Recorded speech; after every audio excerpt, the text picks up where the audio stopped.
इस कार्यक्रम के सम्मानित अध्यक्ष अभियंता रमेश पासवान जी, जो इस जिला में हमारी पार्टी राष्ट्रीय लोक मोर्चा के अध्यक्ष हैं, मंच पर उपस्थित पटना से मेरे साथ चलकर आए हुए पार्टी के प्रभारी प्रदेश अध्यक्ष मदन चौधरी जी, राष्ट्रीय उपाध्यक्ष जितेंद्र पटेल जी, प्रदेश महासचिव सुभाष चंद्र वंशी जी, प्रदेश के उपाध्यक्ष अंगद कुशवाहा जी, इसी जिला के साथी और प्रदेश अभियान समिति के अध्यक्ष सुभाष कुशवाहा जी, प्रदेश महासचिव प्रशांत पंकज जी, इसी जिला के साथी और पार्टी के प्रदेश के महासचिव और प्रवक्ता रामकुमार सिन्हा जी, प्रदेश उपाध्यक्ष संत सिंह कुशवाहा जी, आलोक सिंह जी जो शाहबाद की धरती से चलकर यहाँ आए हैं, बसंत चौधरी पटेल जी, कमल सिंह कुशवाहा जी, ब्रजेंद्र कुमार पप्पू जी, रणधीर सिंह जी, पार्टी के छात्र प्रकोष्ठ के राष्ट्रीय अध्यक्ष विराट कुशवाहा जी, अनुसूचित जाति प्रकोष्ठ के प्रदेश अध्यक्ष अशोक राम जी, व्यवसायिक प्रकोष्ठ के प्रदेश अध्यक्ष अनंत कुमार मार्ता जी, प्रदेश के प्रवक्ता नितिन भारती जी, रोहतास के जिलाध्यक्ष कपिल कुशवाहा जी, वैशाली के जिलाध्यक्ष लालदेव राम जी,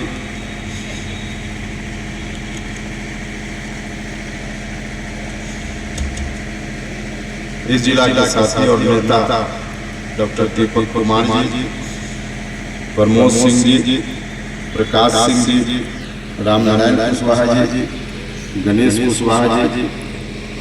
मधुरेंद्र प्रताप सिंह जी युवा नेता है, सुरेंद्र कुशवाहा जी, बैद्यनाथ जी, शंकर जी, ओम प्रकाश जी, यादव लाल पासवान जी, लगभग 1.5-2 महीना पहले पार्टी ने तय किया कि बिहार के सभी जिलों में बारी से जाना है, और इसलिए इस कार्यक्रम का नाम बिहार यात्रा रखा है। तो इसी बिहार यात्रा के कार्यक्रम में कल ही हम मोतिहारी आए हैं, पूर्वी चंपारण जिला का कार्यक्रम आज संपन्न करते हुए यहाँ से पश्चिमी चंपारण जाएंगे, बेतिया जाएंगे, फिर उसके आगे गोपालगंज होते हुए सिवान जाएंगे।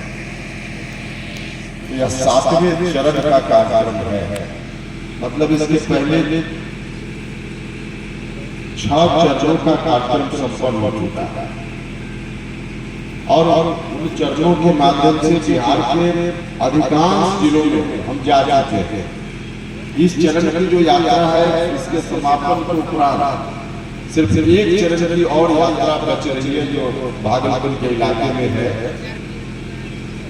कोशिश यही है कि 15 दिसंबर तक पूरे बिहार की यात्रा पूरी कर जाए। इसी क्रम में हम आपके विचार है और सहयोग इतना अच्छा है कि इस यात्रा के साथ साथ आज डॉक्टर भीमराव अम्बेडकर साहब को याद करने का दिन है, उनका परिनिर्वाण दिवस है। जिस रूप में इस कार्यक्रम का आयोजन आज अभी यहाँ साथियों ने किया है, क्योंकि डॉक्टर अम्बेडकर साहब को याद करने का कोई न कोई कार्यक्रम आज की तारीख में जरूर होना चाहिए था, इसलिए इस तरह का कार्यक्रम आयोजित साथियों ने किया। तो हम सबसे पहले भीमराव अम्बेडकर साहब के चरणों में अपनी ओर से, आप सभी लोगों की ओर से, पूरी पार्टी की ओर से श्रद्धा समर्पित करते हैं, श्रद्धांजलि अर्पित करते हैं। मित्रों,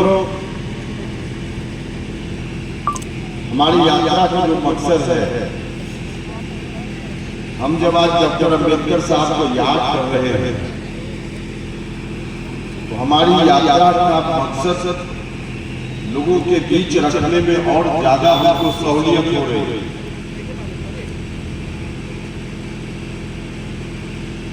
डॉक्टर भीमराव अंबेडकर साहब ने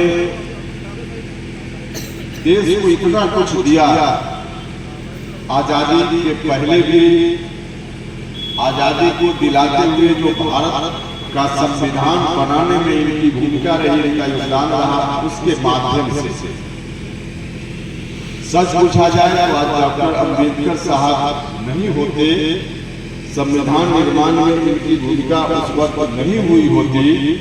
तो हमारे जैसे लोग आज इस रूप में अपनी बात आपके समक्ष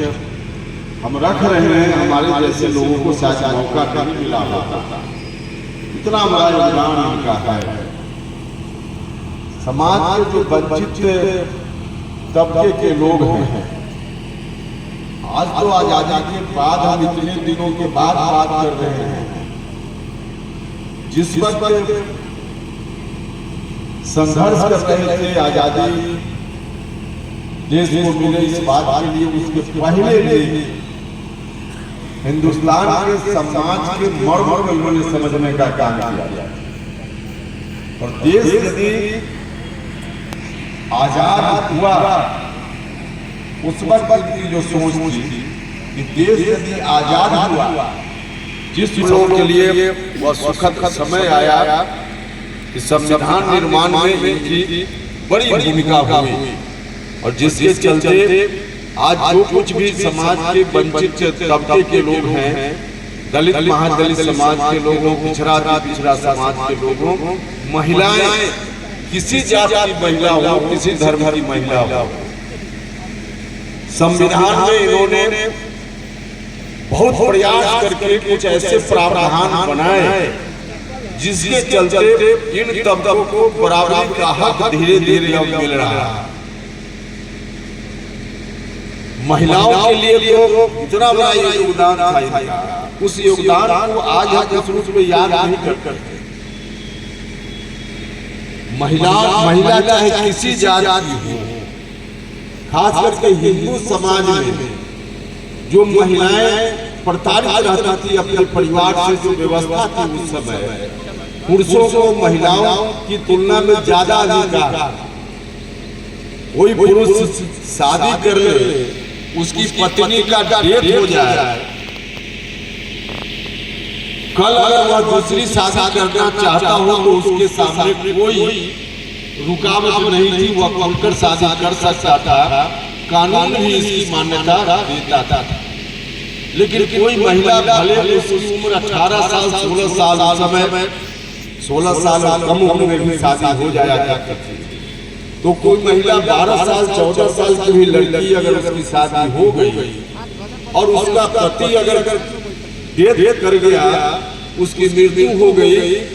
तो आजीवन उसको उसी रूप में रहना है। समाज की नजर में वह कलंकनी होती थी, दूसरी शादी करने का कोई सवाल ही पैदा नहीं होता। डॉक्टर अंबेडकर जैसे लोग हुए, इनका बड़ा योगदान कि विधवा महिला भी आज कानूनन शादी कर सकती है। हिंदुस्तान का संविधान इस बात की इजाजत देता है। तो महिलाओं के लिए न सिर्फ पारिवारिक मामलों में, विवाह के मामला, बल्कि संपत्ति में अधिकार, इसमें भी इतना बड़ा योगदान महिलाओं को संपत्ति में अधिकार दिलाने के मामला में इनका है। किसी जाति की महिला हो, सबके लिए। बाकी समाज के जो दलित महादलित तबके के लोग हैं, पिछड़ा समाज के लोग, इनको भी जो सुविधा सरकार, हालांकि संविधान बनाते समय इन्होंने व्यवस्था कर दी, उसके बाद भी कई साल लग गए लोगों को अधिकार संविधान के हिसाब से मिला। इस काम में कई वर्ष लग गए, लेकिन संविधान में चूंकि इसकी व्यवस्था इन्होंने कर दी थी, तो बहुत देर से ही सही पिछड़ा समाज के लोगों को जब बीपीसीसी आए, तो भारत सरकार की नौकरियों में उनको सुविधा मिली, उनके लिए अलग से व्यवस्था हुई, तो जो नींव डालने का काम उन्होंने किया था उसी का परिणाम हुआ। तो धीरे धीरे इन तबकों को जो आज अधिकार मिल रहा है, बड़ा योगदान मिल रहा है। और इस योगदान के लिए जब तक जो नारा लगाते हैं कि जब तक सूरज चांद, जब तक यह सृष्टि है तब तक पूरा हिंदुस्तान के प्रति कृतज्ञ है, और हम सब लोग कृतज्ञ हम लोग को रहना चाहिए। लेकिन हमें थोड़ा अफसोस इस बात का भी है कि आज भी संविधान में जिन बातों की नींव इन्होंने डाली, पूरा उसका कार्यान्वयन आज भी नहीं हो पाया। धीरे धीरे हो रहा, खास करके जब से हमारे प्रधानमंत्री नरेंद्र मोदी जी हुए हैं तब से उनकी कोशिश बहुत है, उस कोशिश में बहुत दूर तक सफलता भी मिली है, लेकिन अभी भी बहुत कुछ करने की जरूरत है, और बहुत कुछ करने की जरूरत है। हमको हमेशा एक वंचित समाज को जो पूर्ण अधिकार मिले, इस बात के लिए एक खास विषय की चर्चा हम हमेशा करते रहे हैं। आज भी हमारी पार्टी राष्ट्रीय लोक मोर्चा का सबसे बड़ा मुद्दा है, और वह मुद्दा है समाज के सभी वर्ग के लोगों को हायर जुडिशियरी में, सुप्रीम कोर्ट और हाई कोर्ट में जजों की बहाली में उनको भी जाने का रास्ता मिले। आज की तारीख में आजादी के इतने दिनों के बाद भी, संविधान में पूरी व्यवस्था के बाद भी, जो दलित समाज के लोग हैं, महादलित समाज के लोग हैं, पिछड़ा समाज, अति पिछड़ा समाज के लोग हैं, इनकी उपस्थिति सुप्रीम कोर्ट और हाई कोर्ट में जज के रूप में लगभग नगण्य है, नहीं के बराबर। कभी कभी अपवाद के रूप में एक आध लोग आ जाते, महिलाओं की संख्या भी नहीं के बराबर, किसी जाति की महिलाओं, किसी धर्म की महिलाओं, जबकि संविधान में व्यवस्था है।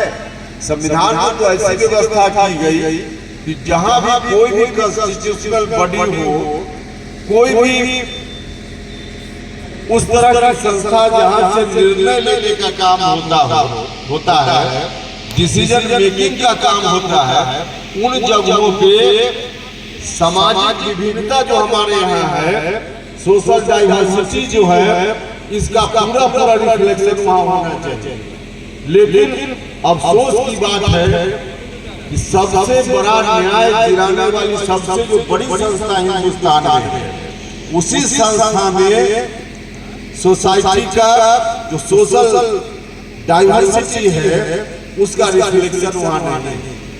और उसका रिफ्लेक्शन उसका नहीं है। इसका कारण है कि जो बहाली की प्रक्रिया है सुप्रीम कोर्ट और हाई कोर्ट में जजों की, वह बिल्कुल गैर संवैधानिक व्यवस्था है,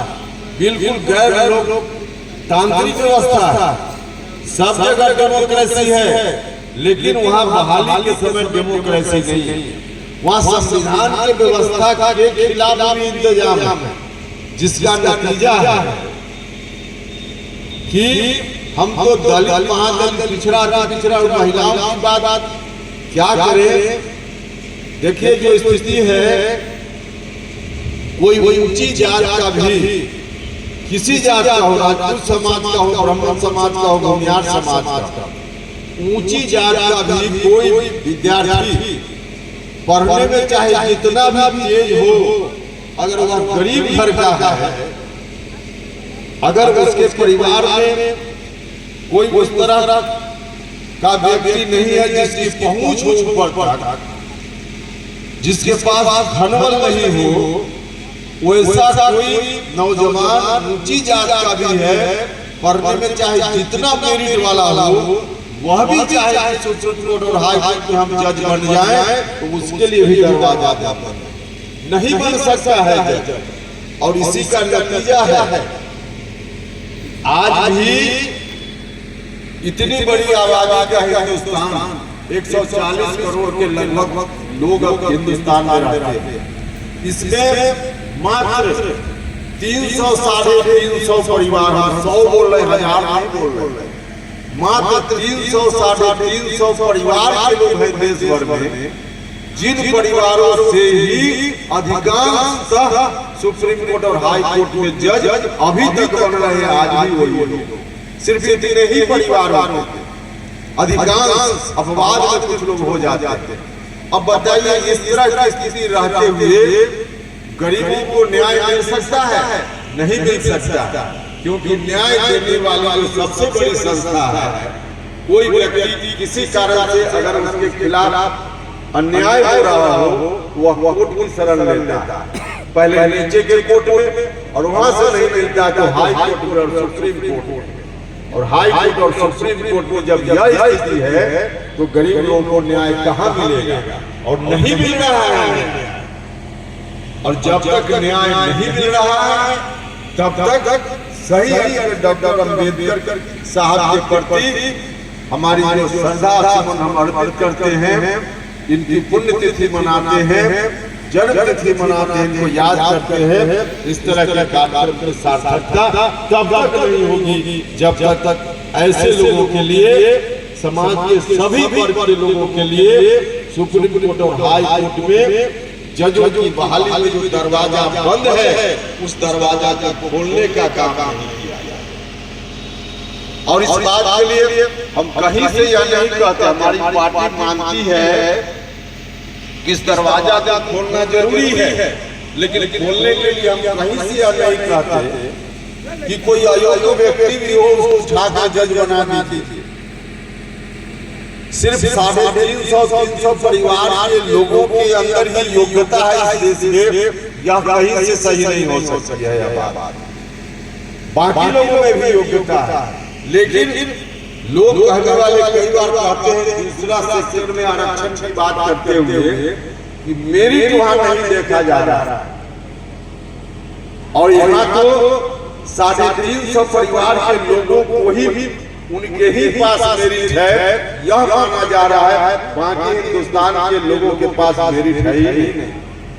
हम यह कहना चाहते हैं, सुझाव के तौर पे हमारी पार्टी हम लगातार बोलते रहे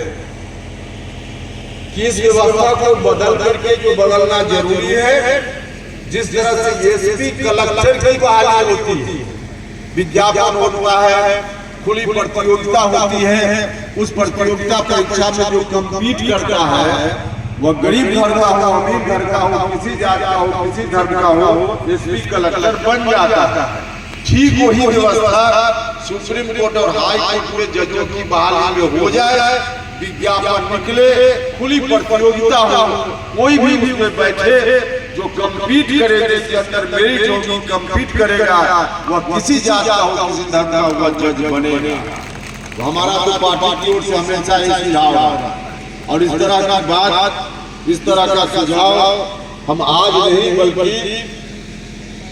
भारत सरकार में जब मंत्री थे तब भी मंत्री रहते हुए भी हमने इन बातों को उठाने का काम किया, और आज भी हमारी पार्टी इस बात को मजबूती से उठा रही है। और आज तो हमको खुशी है कि पूर्व राष्ट्रपति जी ने कई बार यह बात कही, वर्तमान राष्ट्रपति जी ने भी कई बार यह बात कही, भारत सरकार के केंद्रीय मंत्री ने भी इस बात की आवश्यकता महसूस की है।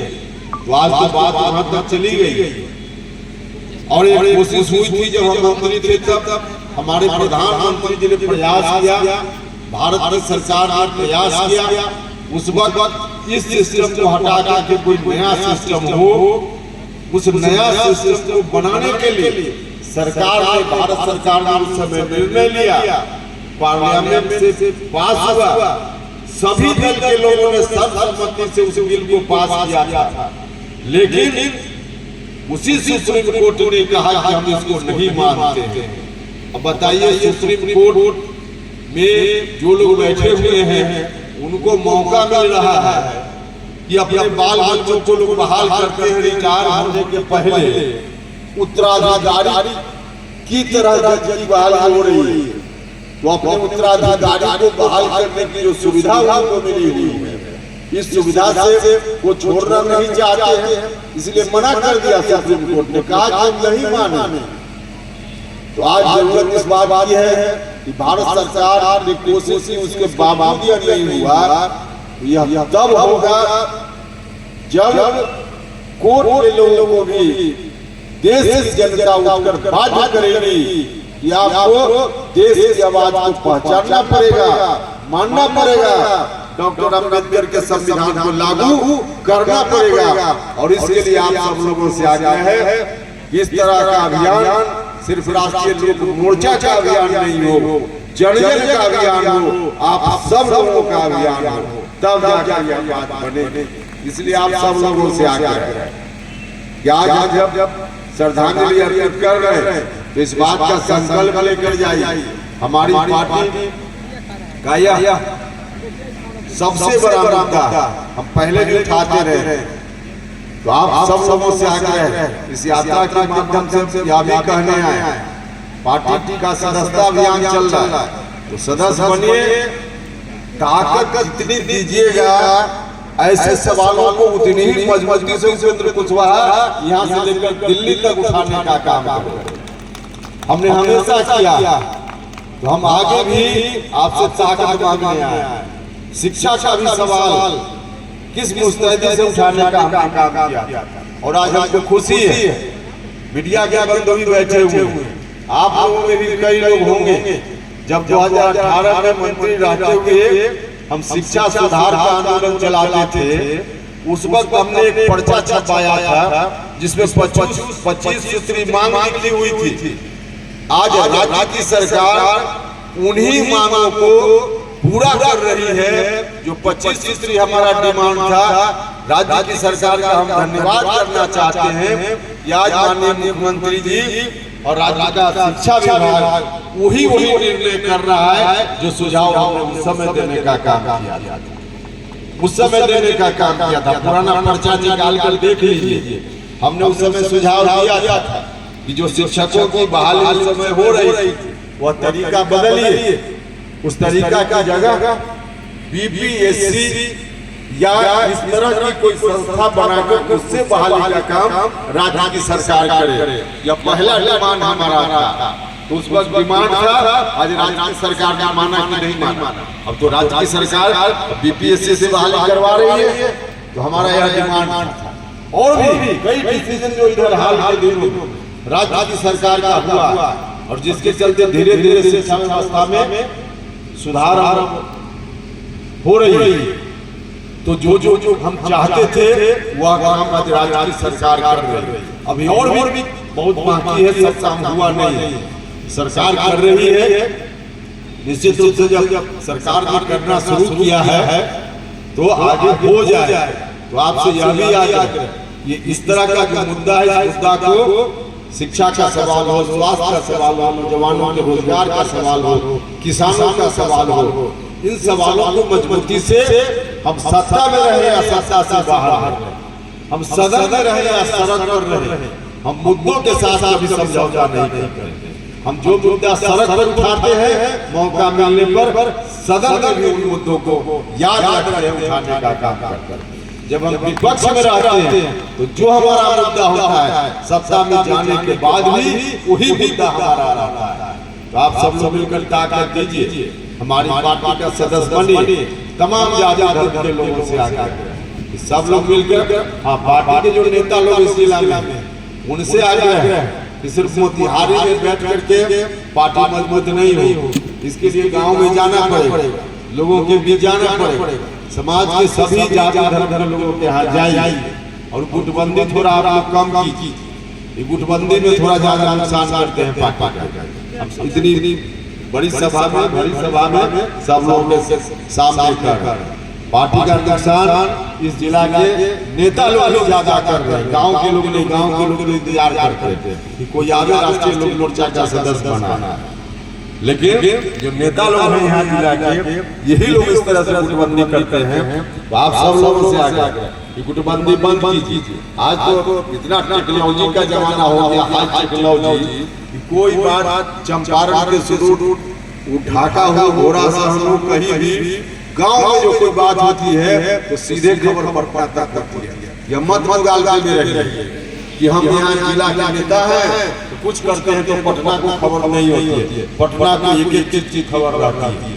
एक एक चीज की खबर रहती है। और गुटबाजी करके अगर चाहिएगा कि हम अपना चेहरा चमका लें, हम किसी एक व्यक्ति को नहीं कर रहे हैं, सब लोगों को कर रहे हैं, दायित्व सब लोगों का। तो गुटबाजी करके और जगह भले चेहरा चमकता हो, उपेंद्र कुशवाहा के सामने चेहरा नहीं चमकता। और सारी चीजों की जानकारी कर इतना बड़ा दायित्व समाज का हम लोग लेकर समाज को दिशा देने की बात कर रहे हैं। इन मुद्दों को आगे बढ़ाने का काम आज की तारीख में भी जो भी हमारी क्षमता है उस क्षमता के हिसाब से सबसे ज्यादा मुखर होकर अगर कोई कर रहा है तो राष्ट्रीय लोक मोर्चा कर रहा है, राष्ट्रीय लोक मोर्चा कर रहा है। इसलिए समाज के लोगों की नजर है, आप सब लोगों से आग्रह है कि आप सब लोग हमारा साथ दीजिए, ताकत दीजिए हर तरह से। और अभी सब लोगों से यह भी आग्रह है इस यात्रा के माध्यम से जहां हम अपनी पार्टी की मजबूती की बात कर रहे हैं, वही अगले साल जो विधानसभा का चुनाव होगा उस चुनाव के लिए भी हम सब लोगों से आग्रह कर रहे हैं कि आज की तारीख में एनडीए की सरकार से बेहतर कोई सरकार हो ही नहीं सकती है। इसलिए बिहार में फिर से एनडीए की सरकार अगली बार 2025 में बननी चाहिए। काम करने वाले लोग, चाहे हमारे प्रधानमंत्री जी हो या मुख्यमंत्री जी, इतना अच्छा काम हो रहा है और हम सब लोग के वहाँ समाज के काम के लिए पूरी ताकत के साथ एनडीए में हिस्सेदारी, राष्ट्रीय लोक मोर्चा की भी हिस्सेदारी है। तो हम लोग जितनी मजबूती आप सब लोग दीजिएगा उतनी मजबूती के साथ सरकार की हिस्सेदारी, जितनी सरकार की हिस्सेदारी आगे आने वाली सरकार में हिस्सेदारी राष्ट्रीय लोक मोर्चा की होगी, उतनी मुस्तैदी से आपके तमाम सवालों का हल निकालने के लिए सरकार में भी और हर तरह से बाहर भी हम लोग आवाज बुलंद करते रहे हैं। इसलिए सब लोग मिलकर एनडीए की सरकार फिर से बिहार में बने, इस बात में भी लग रहा है। विपक्ष की ओर से कोशिश बहुत हो, कुछ कह के आपको भरमाने का प्रयास हो। अब कई बार जात का उम्मीदवार भी हो जाता है कहीं, तो जात की ओर कुछ लोग देखने लगते हैं। भैया जात की ओर देखने लगिएगा सीधे तो गड़बड़ हो जाए, गड़बड़ हो जाए। 2005 के पहले वाले लोग अगर लौट कर आ गए तो बिहार फिर दुर्दशा का शिकार होगा। एक गंगा मार्ग में बैठकर फिरौती की रकम तय की जाती थी, अपहरण के बाद फिरौती की रकम एक गंगा मार्ग में तय होती थी। वह दिन दिल से बिहार में नहीं आता, वह दिन बिहार में अगर आ गया तो फिर बिहार कितना पीछे चला जाए। तो इसलिए उससे सचेत रहिए। अरे भैया जो आप मुद्दा के साथ है, जो आप चाहते हैं जैसा विकास उसके साथ है, वह आपका आदमी है, चाहे वह किसी जात का हो, किसी धर्म का हो। और जो फिर से बिजली को गांव-गांव में घर घर में बिजली है, और बिजली को हटा करके फिर कोई लालटेन लाना चाहता है, और लालटेन के तरफ से अगर कोई आपकी जात का खड़ा हो जाता है तो फिर लालटेन जिंदाबाद करेगा, राष्ट्रीय लोक मोर्चा और उपेंद्र कुशवाहा जिंदाबाद। तो इस बात को भी समझना चाहिए। कई बार दिग्भ्रमित लोग हो जाते हैं, दिग्भ्रमित मत होइए। जो हमारे साथ, जो हमारे मुद्दा के साथ, जो डॉक्टर अंबेडकर के विचारों के साथ, जो जननायक कर्पूरी ठाकुर जी के विचारों के साथ, जो शहीद जगदेव बाबू के विचारों के साथ, जो जयप्रकाश बाबू के विचारों के साथ, जो गांधी जी के विचारों के साथ, वो हमारा आदमी चाहे किसी जात का हो, किसी धर्म का हो, लेकिन जो विकास विरोधी लोग हैं उस जमात में भी हमारा आदमी जात का शामिल हो जाए तो हमारा विरोधी है, वो अपना नहीं है। तो इसको ध्यान में रखते हुए आप सब लोगों से आग्रह है कि अगले साल विधानसभा का चुनाव होगा, उसमें पूरी मजबूती के साथ आप सब लोग फिर से की सरकार बने, इस बात के लिए एकजुटता का प्रदर्शन कीजिएगा और अभी से इसके लिए माहौल बनाने का काम कीजिए। यही आग्रह करने के लिए आए थे। इन्हीं सब के साथ मैं फिर से एक बार डॉक्टर भीमराव अम्बेडकर साहब के चरणों में श्रद्धांजलि अर्पित करता हूँ और अपनी बात समाप्त करता हूँ। बहुत बहुत धन्यवाद।